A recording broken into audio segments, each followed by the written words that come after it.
The 4 years of surpluses I announced tonight are a powerful endorsement of the strength of our economy, resilience of our people and the success of our policies. Madam Deputy Speaker, in this uncertain and fast-changing world, we walk tall as a nation confidently living within our means.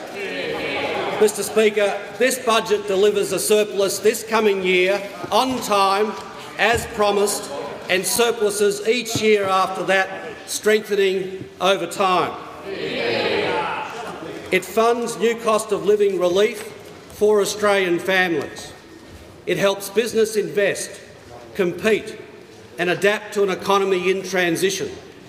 And it finances bold new policies to help Australians with a disability, the aged and those who cannot afford dental care.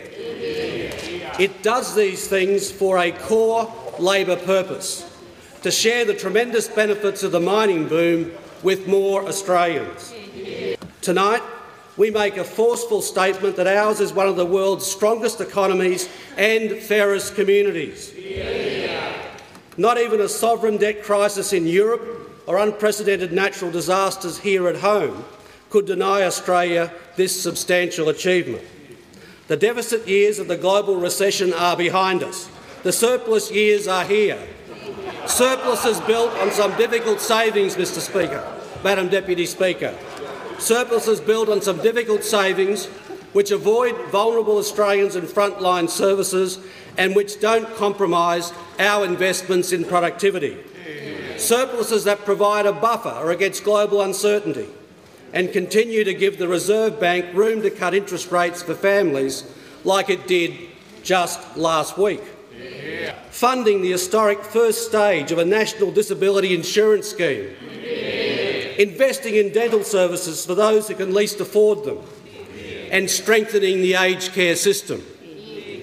Investing in productivity and competitiveness by building on key improvements in health, education, infrastructure and clean energy, and staying true to our Labor ideals and to the promise of a fair go, converting economic success into real benefits for the majority of Australians. In total, this year and next, taxes are down a further $12 billion since the last update, taking the total write-down since the crisis to around $150 billion. This has contributed to a deficit in 2011-12 of $44 billion and means net debt will now peak at 9.6% of GDP, just a tenth of the level of major advanced economies. Delivering surpluses when we have less tax revenue means we need to make substantial savings to pay for new initiatives. It is these responsible decisions which return the budget to a surplus of $1.5 billion in 12-13 and growing every year after that. This Labor government knows that for too many Australians it feels like someone else's mining boom, somebody else's prosperity. So tonight, from the foundations of a surplus budget, we announced new policies to spread the benefits of the boom. These new measures are good for low and middle income families because they help them make ends meet and to get ahead, and good for our economy because they will help struggling manufacturers, retailers and other businesses that risk being left behind because of the high dollar. We understand the pressures Australians face, paying for electricity, housing, groceries, petrol or even a simple family outing. That's why we've gone into bat for working families, by providing help with the cost of raising children through our paid parental leave scheme and our childcare rebate. It's why we've delivered $47 billion in personal income tax cuts, and it's why we are tripling the tax-free threshold to benefit low and middle income earners, so that all taxpayers with incomes up to $80,000 will get a further modest tax cut this year. I'm proud to announce a new Spreading the Benefits of the Boom package, $3.6 billion to share the proceeds of the mining tax with families and small business.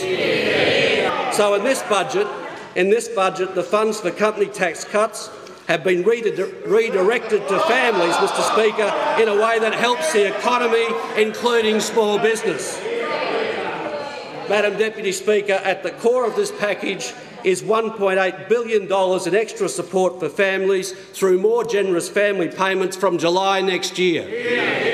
And now, amidst great change, new challenges lie ahead.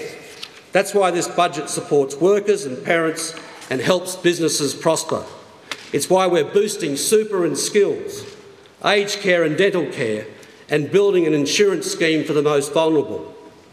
All good Labor policies with one purpose: to create more wealth and turn our remarkable economic success into a stronger, fairer community as well. I commend the bill to the House.